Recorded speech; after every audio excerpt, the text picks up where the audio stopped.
Just like fire requires oxygen and fuel in order to burn, so likewise Islamic propaganda requires ignorance and naivete in order to thrive. Ignorance on the part of those who would purvey Muhammad's message, and naivete on the part of those who would receive it. Take, for example, popular Muslim apologist Yusuf Estes. He makes so many dumb comments when trying to knock down Christianity and prop up his tottering religion, all while still managing to gather a crowd eager to accept every silly comment that comes out of his mouth, that he has earned a spot on this episode of Muslim Apologists Say the Dumbest Things. Yusuf often claims to have been a Christian minister before abandoning faith in the Lord Jesus Christ in order to submit to Muhammad and his partner, Allah.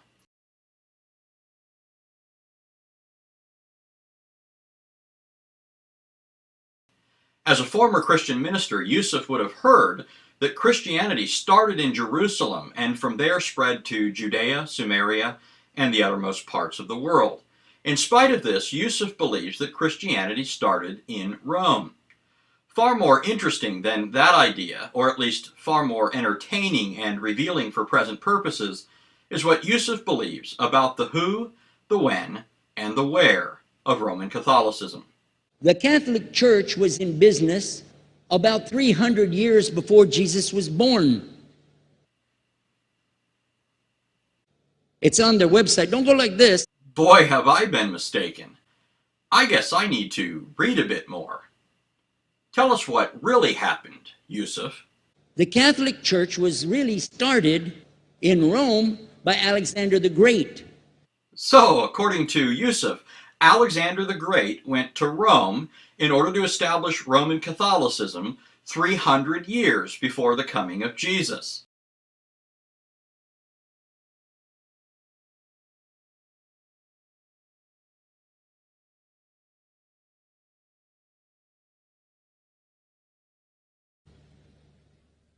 I hate to disappoint you, but I wasn't a Catholic. But I was with a Catholic priest the night that he accepted Islam. And I asked him these questions you asked me. Because after all, I was still a Christian, a preacher in Christianity, and I wanted to know why my best friend, a Catholic priest, had converted. That's a pretty weird thing. A Catholic priest is not like a regular preacher in the Protestant religion. A Catholic priest has given up everything. He's given up his life to be a Catholic priest. When he enters into this realm, he's basically given away everything. He can't have a wife, he can't have children, obviously no grandchildren. He has no home, he just lives in a rectory or wherever they give him a place to stay. And he's sent wherever they tell him to go, do whatever he's told to do, and that's it. And he cannot disobey the Pope, otherwise they can kick him out of the religion, and if they do, he's excommunicated and he goes to hell forever. So how would a person like this want to become one of those Muslim terrorists? That's what I wanted to know. He explained in a very few beautiful words something that I came to learn for myself. He said that he was sincerely in the Catholic religion because he believed in God, that he had studied, his degree was in theology, and a part of the teaching that they as priests have is to study Islam. Every priest is forced to study Islam. Now you may not know that, but you can ask your priest and he'll confirm it. And when you study Islam, even when Islam is taught to you by somebody who hates Islam, as long as they don't corrupt it too far, you can still see the truth in Islam. A classical example happened to me just recently when I was in Saudi Arabia. A friend of mine, very old copy of one of the first Qurans ever translated to English by George Sale. George Sale hated Islam, he hated the Muslims, but when he translated the Quran to English, he was true to the text of the words. Although maybe not getting all the meaning, he certainly was true to the text of the words. I was shocked when I read it. Have you seen it? You know what I'm talking about? Amazing. And listen to this. George Bernard Shaw, for instance, is one of many, a long list of people who read this and realized the truth of Islam. When people see the truth of Islam, It can change them if they want to be guided. If they want the truth, it can change them. You might think, I'm a Catholic, I'll never be anything but a Catholic. But I'm going to ask you a question, and I want you to be honest. This is not for you to, start a debate, but just be honest. Was Jesus a Catholic?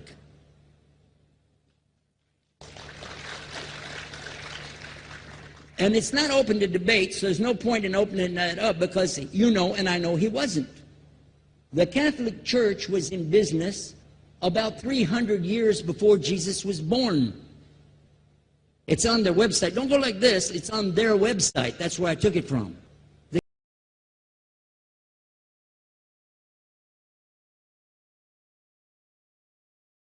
Catholic Church was really started in Rome by Alexander the Great. Do you know what the word Catholic means? It means universal. It was the universal church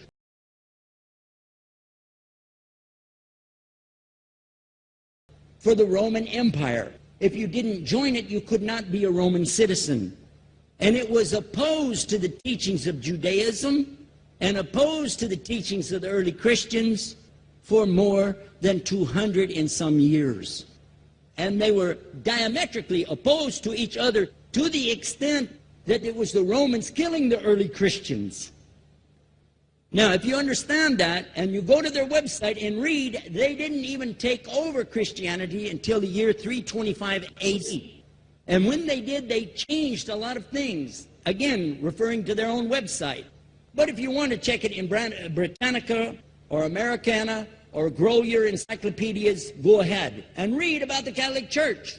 When, in August of 325 AD, at the Nicaea Council, they took over, first thing they said was, let's change the date of the birth of Jesus to be the same date as that of Mithras, which was the god, one of the gods worshipped there, and also the sun god's birthday was the same day, December the 25th, believing it to be the shortest day of the year. And Constantine was a sun worshiper of Sol Invictus.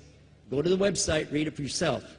There are a lot of points, but not the least of which, even today, if you go in any Catholic church, and I have, you'll see so many portraits and statues and idols and images throughout the whole place, that for the one who's never experienced that, for a Muslim who knows about these images, he'll be like, whoa, a'udhu billah. Whoa, what's this? The first time I walked in a Catholic church, I was about 10 years old. I was shocked. I was shocked at the idols and statues everywhere, because in the Protestant religion, we were brought up to believe that the second commandment was just as important as the first commandment. The first commandment in the Bible, in Exodus, is the same as the first commandment in the book of Deuteronomy. It says, I am the Lord your God that brought you out of the land of Egypt in the house of bondage. You know no other God beside me. Beside me there's no other gods. Thou shalt not have any other gods beside me. How many in this room agree with that commandment? Raise your hand. You notice the Muslims are raising their hand because it means Ashhadu an la ilaha illallah. That's the first commandment for us as well. The second commandment you have clearly says, thou shalt not make any idol, any graven image of anything that creeps upon the earth, swims in the sea beneath, or flies in the air above. Because if you said God is more than one, where did you get it from? When Jesus is talking to his own companions and they ask him, what's the greatest commandment? Mark 12:29. Clear. The greatest commandment is to know, O Israel, the Lord your God is one God. And you have to love him with all your heart and all your mind and all your strength. And this is no different from what Prophet Muhammad ﷺ was saying, the same thing to his people. Same thing I mentioned in the lecture. This is certainly for us the same. So what you see is Muslims practicing the commandments, and you see people claiming the commandments but practicing something else. And I have seen more converts from the Catholic Church than any other of the many sects of Christianity, and especially from the nuns, priests, and even an archbishop. And all of them are better than me. Those guys and women that I see do this, they still sacrifice their whole life to get the true message of Islam, not only to you, but to Muslims as well, because we all need to know about it. But thanks for a great question. And I suppose he got there in a Boeing 747. And since this was over a millennia before Muhammad spawned the religion of terror, no doubt the armor-clad, sword-wielding Alexander was able to pass through airport security with great quickness, perhaps as quickly as Muhammad could order the assassination of someone who made fun of him. Of course, these claims are completely silly. After all, everyone knows that according to the Qur'an, Alexander couldn't have gone to Rome to establish Roman Catholicism because he was too busy locating the place where the sun, after long work days, and no doubt in order to blow off steam, skinny dips in a pool of water. O Prophet, they ask you about Zul-Qarnain, that is, the two-horned one, or Alexander the Great. Say, I will recite to you some of his story. Surely we established his power on earth, and we gave him the ability to do everything. So he followed away until, when he reached the setting place of the sun, he found it set in a pool of water.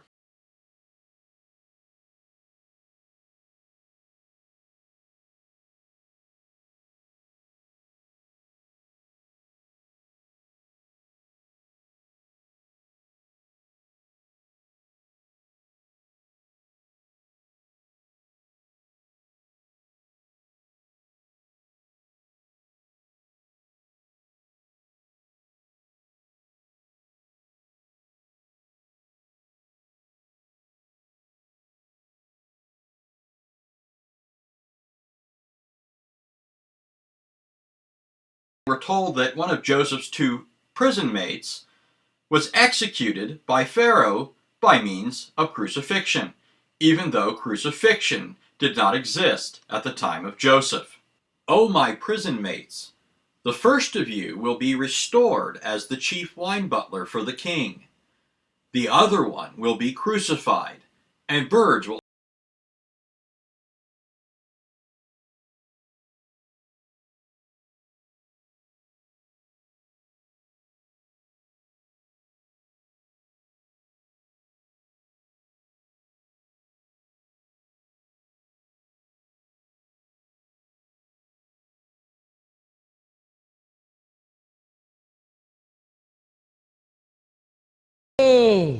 The Quran also tells us that the Pharaoh of the time of Moses told Haman to make a fire and fashion clay bricks and then build a tower that reaches up to the heavens in order that Pharaoh might ascend up through it and then look at the place where Moses said that his God dwells in order to expose him as a liar. And all of this even though Haman did not exist at the time of the Pharaoh of Moses, and neither of them existed at the time of the construction of the Tower of Babel. And Pharaoh said, O chiefs, I do not know of any god for you except myself. Therefore, O Haman, fire up a large oven to make bricks from the clay for me, and build me a high tower, so that I may climb up to the place where Moses, says his God is. But as far as I know, I think Musa is one of the liars.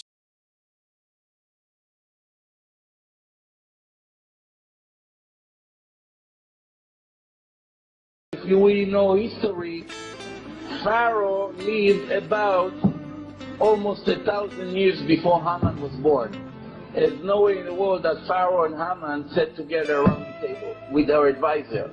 So whoever wrote that book had a mistake in the chronological order of the generations, and the story was made that Pharaoh and Haman sat together, which is something that is impossible.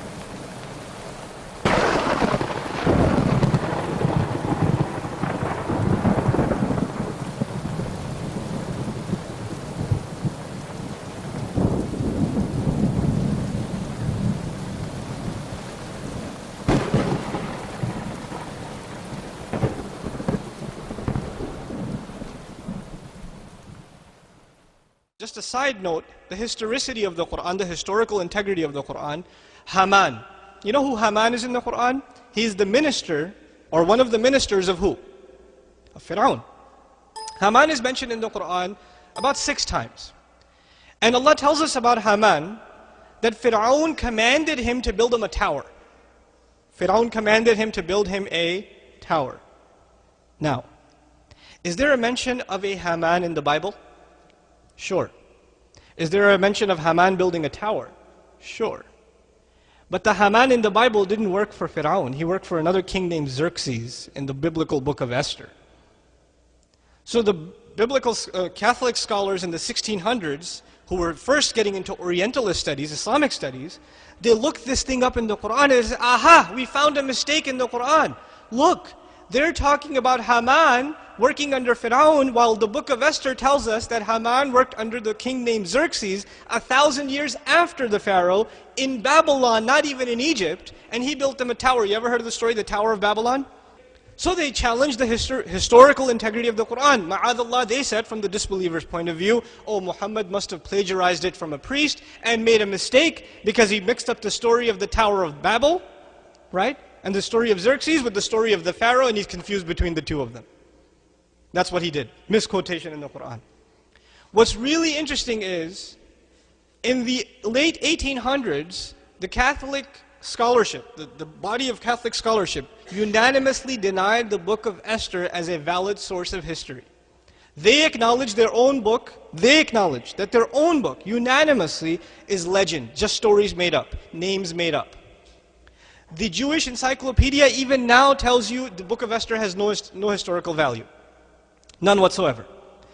But then it remains, this one question remains. The Qur'an tells us that this Qur'an tells Bani Israel about the things that even they disagreed in. Even they disagreed in some stuff, and this Qur'an tells them. This speaker is giving this to you. He can't be the speaker then. This knowledge is coming from somewhere else. Now check this out. You know Maurice Bucquet is a famous Muslim who wrote Bible, Qur'an, and science? Before he got into that subject, he was a historian. He wanted to study Islamic history.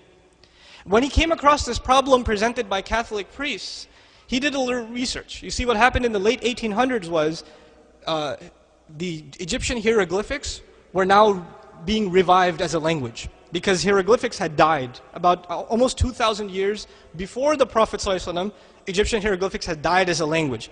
And they were revived by German and French scholars. The study is called Egyptology. They traveled to Egypt, they studied the hieroglyphics, and they developed a scheme of spelling those images and turning them into pronounceable words and all this stuff. Okay? It started about 120, 130 years ago. So they got into this study, and they made documentations of who the ministers that are mentioned in the documents of the Egyptians, what their roles were, etc., etc. Maurice travels to France, goes to an Egyptologist and asks him, by the way, in your records, did you see any name Haman? And he says, well, I wouldn't know, you have to go to Germany, but where did you get the name Haman? He said, well, there's a messenger, a man who claims to be a messenger, in the 7th century, who says that there was a minister of Pharaoh, whose name was what? Haman. And he told him to build a tower. He said, that's impossible. Nobody could have had access to any names from that time, because the language has already died at the Prophet's time for how long already? 2,000 years. So he travels to Germany to look up the names of different architects and constructors and ministers under the name, under the Pharaoh, specifically under the Pharaoh at the time of historical era of Musa alayhi salam, of Moses. What does he find? Haman, minister of the stone quarries, construction. This name is discovered in the 1900s. They actually have a statue in Austria, I believe. Haman written on it underneath. They revived it from Egypt. His name is Haman in Austria. The statue is sitting there. Now we don't know for sure if that's the Haman of the Qur'an, but still the name exists. The fact that he's in charge of construction exists, and this is something they didn't have, but which speaker had? The Messenger of Allah, but actually the speaker is who then? Allah subhanahu wa ta'ala. This is just from the historical point of view. Something that they used to laugh at the Muslims came back and blew up in their own face. SubhanAllah.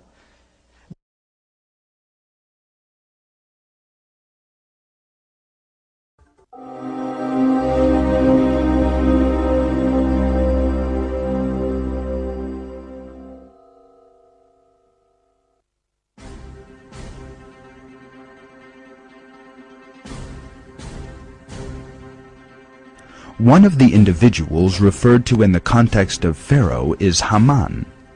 He is mentioned in 6 different places in the Quran, in which we are informed that he was one of Pharaoh's closest allies.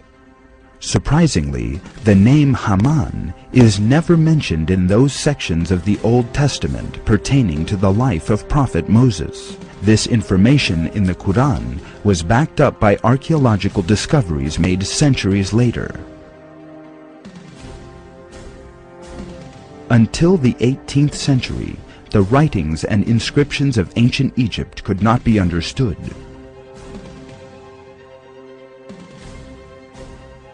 The ancient Egyptian writing system consisted of hieroglyphs, or stylized pictures rather than words, and was forgotten centuries ago. In 1799, the mystery of ancient Egyptian hieroglyphs was solved by the discovery of a tablet called the Rosetta Stone, dating back to 196 BC. Through the decoding of hieroglyph, an important piece of knowledge was revealed. The name Haman was indeed mentioned in Egyptian inscriptions. The same inscription also indicated the close relationship between Haman and the pharaoh. In the dictionary of People in the New Kingdom, which was prepared based on the entire collection of inscriptions, Haman is said to be the head of stone quarry workers. The verse in the Quran describing the event where Pharaoh asked Haman to build a tower is in perfect agreement with this archaeological finding. Pharaoh said, "Counsel, I do not know of any other deity for you apart from me. Haman, kindle a fire for me over the clay, and build me a lofty tower, so that perhaps I may be able to climb up to Moses' deity. I consider him a blatant liar."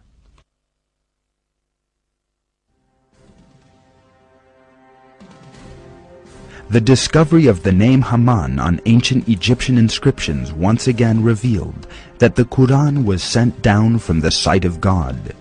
In a miraculous way, the Quran conveys to us historical information that could not have been possessed or understood at the time of the Prophet. The Quran also speaks of a suit of iron chainmail at the time of David, even though chainmail did not exist at that time. We bestowed grace aforetime on David from ourselves. O ye mountains, sing ye back the praises of Allah with him, and ye birds also. And we made the iron soft for him, commanding, make thou coats of mail, balancing well the rings of chain armor, and work ye righteousness. For be sure I see clearly all that ye do. We will speak something about iron also. To David, he's telling, and we taught him how to make armor, coats.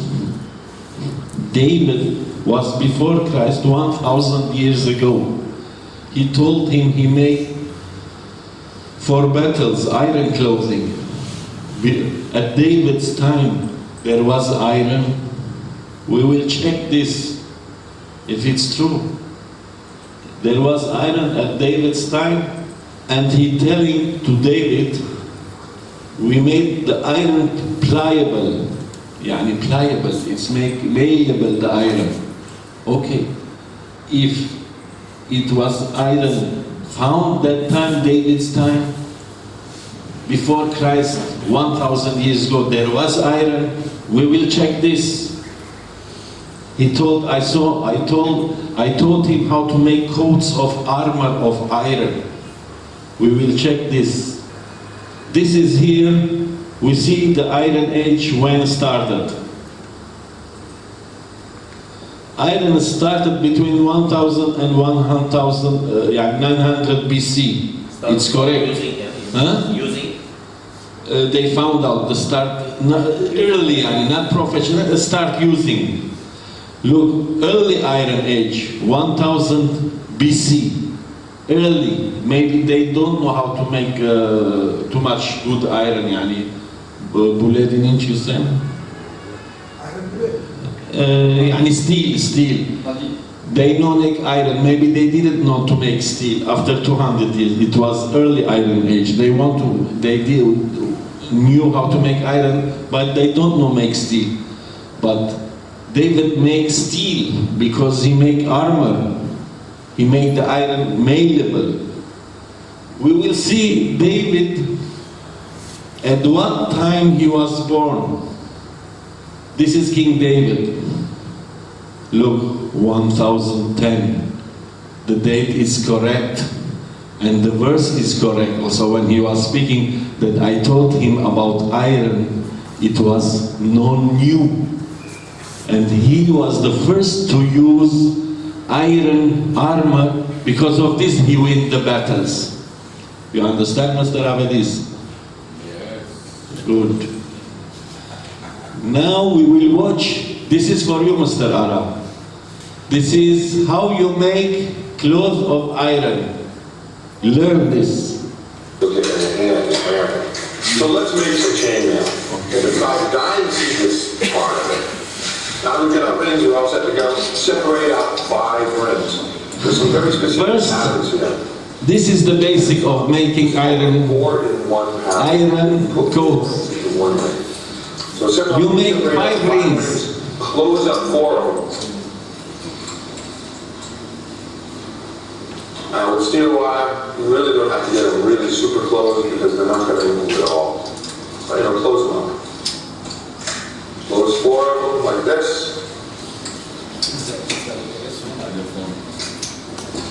And then open 1. Open it up. Put those 4 rings on it. And that's your 4 in 1 pattern. 4 rings into 1. Close that ring up. Now here, right here is the basis of chainmail. Look, just like this. This is the basis. This is the basis. Very, very easy. You make this 5. This is the basis. To form this pattern like this. This 5. See it? Just like that. Notice how that ring, the high part of that center ring is away from you. It's very important the way that ring lies like that. You get it like that. You can make a bunch of them. You can go ahead and make hundreds of these if you want. Because then we'll have to assemble them all together. Perhaps you make a little pattern, say like maybe, I don't know, 8 or 16 of them, something like that. Now then I'm going to show you how to stitch these together. There are 2 different stitching methods. One is end-to-end like this, and then we'll have to put another section on the side of this, and I'll show you that stitching method too. And I'm going to stitch.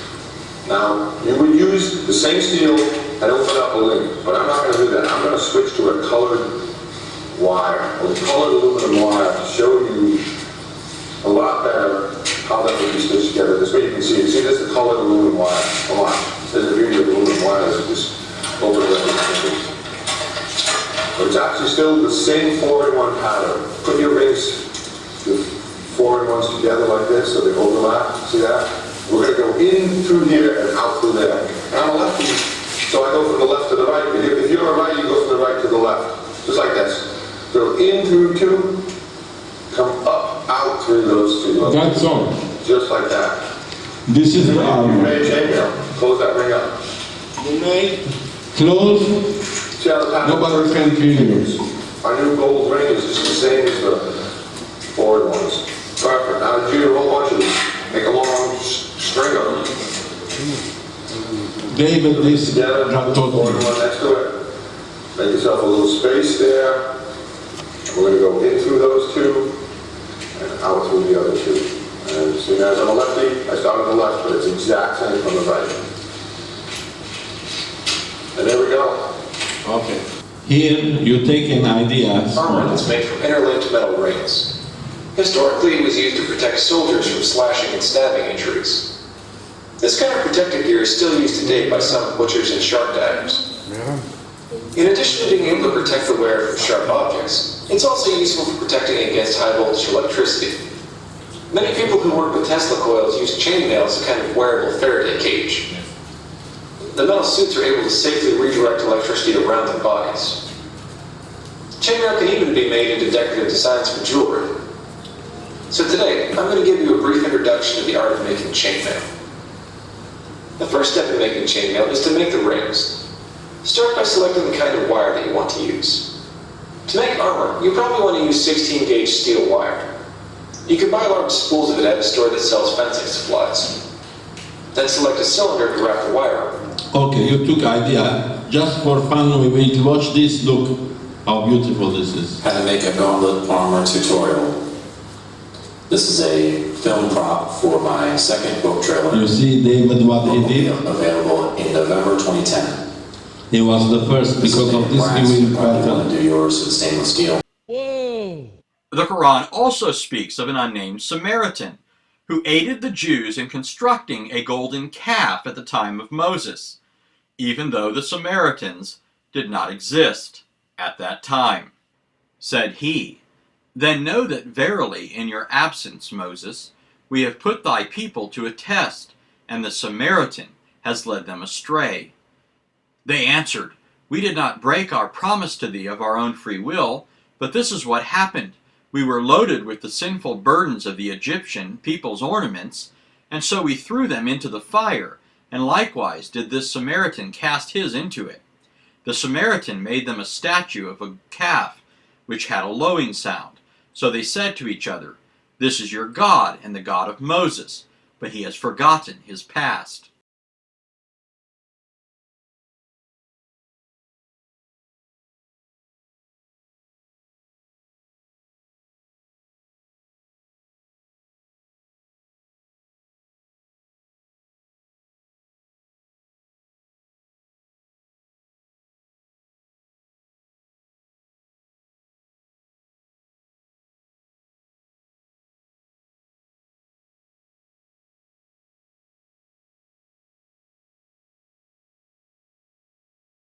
Whoa! For a final example, the Quran speaks of Mary, the mother of Jesus, as the daughter of Imran and sister of Aaron, even though Miriam, the actual daughter of Amran and sister of Aaron, lived 14 centuries before the birth of Mary, the mother of the Lord Jesus Christ.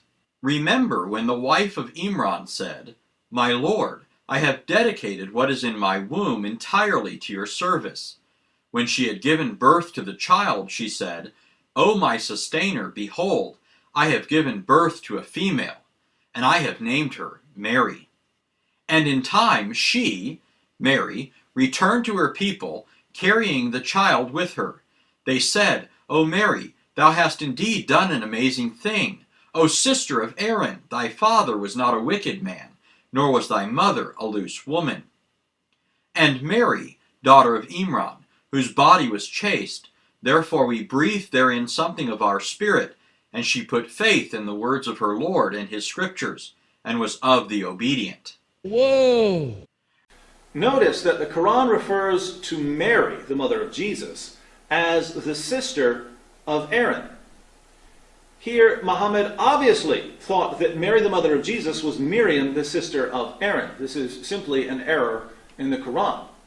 Now, Christians during the time of Muhammad recognized this error, and they pointed it out to Muhammad's followers. In Sahih Muslim, number 5326, we read, Mughira bin Shuba reported, "When I came to Najran, they, the Christians of Najran, asked me, 'You read, O sister of Harun,' or Aaron, 'in the Quran, whereas Moses was born much before Jesus.' When I came back to Allah's Messenger, I asked him about that, whereupon he said, 'The people of the old age used to give names to their persons after the names of apostles and pious persons who had gone before them.'"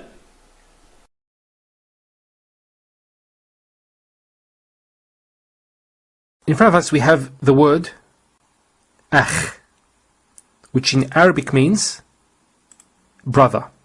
This particular word, brother, has two plurals, ikhwa and ikhwan. Ikhwa is a more specific type of brother, while ikhwan is more general. So for example, ikhwan can be used for a brother in faith, or for example, a brother is from the same country, or from the same locality, or from the same lineage.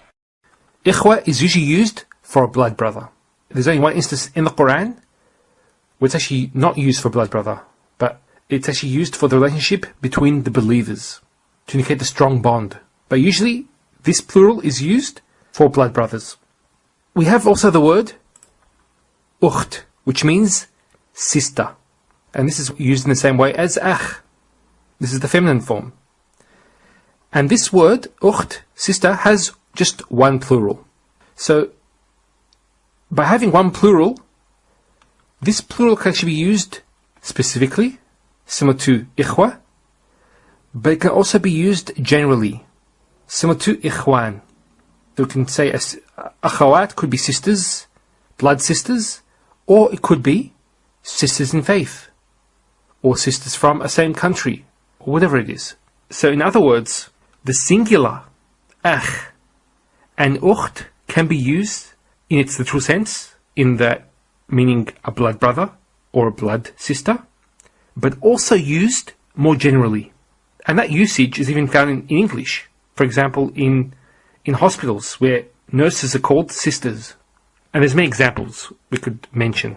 Now, the general usage of these words can actually also be used for the non-intelligent. And every time a nation enters the hellfire, it will curse its sister nation, the one that it followed from. So they're called sisters in the Quran. Now, another example of this in the Quran, it says, إِنَّ الْمُبَذِّرِينَ كَانُوا إِخْوَانَ الشَّيَاطِينَ. Indeed, the wasteful, or those who spend extravagantly, are brothers of the devils. So not literally, obviously, but in the way they act. They waste their money, and they don't care about others. These are all devilish attributes. And so Allah subhanahu wa ta'ala has mentioned that they are the brothers of the devils. And there are a number of other examples I could have used for this. There's another point I want to mention. Let's see what David Wood has to say. So Muhammad's response is that people during the time of Mary would refer to a pious young woman as the sister of X, where X might be a prophet from 1400 years earlier. The problem is that we have no record of such a practice in first century Israel, and we don't even find this practice elsewhere in the Quran.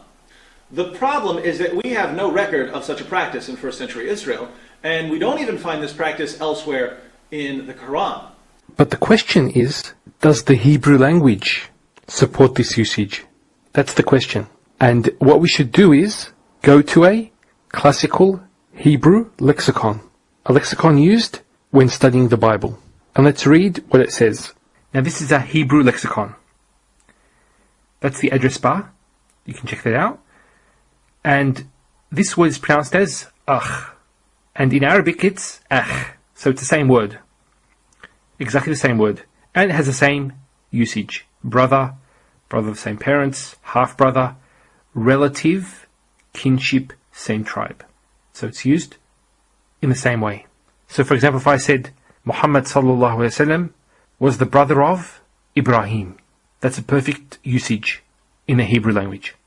Similarly, in Hebrew it's akhut, which is similar to ukht in Arabic. Once again, we go here, it's used for relative, and it's used metaphorically as well. That's what it's saying here, as a metaphor, and used figuratively, of an intimate connection. You have two things that are connected to one another. You can use the word ukht, precisely the same usage in Arabic. Subhana rabbika rabbil izzati amma yasifun, wa salamun al mursalin, walhamdulillahi rabbil alameen. He says the Quran got mixed up regarding the sister of Aaron. But in the Quranic language, when somebody is from the tribe of someone, they can be called the brother or sister of that person. So we believe that Mary was from the tribe of Levi, which 2nd century Christian sources confirm. So the earliest biographies we got of Mary claim she was from Levi, not from Judah. So we believe that she was called sister of Aaron in the sense of being from the tribe of Aaron. But if that's an error for the Quran, what are you going to do about, I believe it's Matthew chapter 23, where Jesus claimed the Jews killed Zechariah, the son of Berechiah, between the altar. But if you go to the Old Testament, it wasn't Zechariah, the son of Berechiah, who died near the altar. It was Zechariah, the son of Jehodiah. It says that Hud is from the brethren of Ad. So a person is called the brother of his tribe. It's just a Semitic figure of speech. So when Mary came with that baby and these people were shocked that this woman's not married, she's got a baby, they said to her, "Oh, sister of Aaron," in other words, you're from the high priestly family of Aaron. How could you be coming without being married with a baby? That's all that was being pointed out. And I've also pointed out that Jesus made a mix-up in the New Testament, to which you never even bothered responding. Was it Zechariah, the son of Berechiah, who Jesus claimed? Or was it the Old Testament, Zechariah, son of Jehodiah? So your old argument goes against you.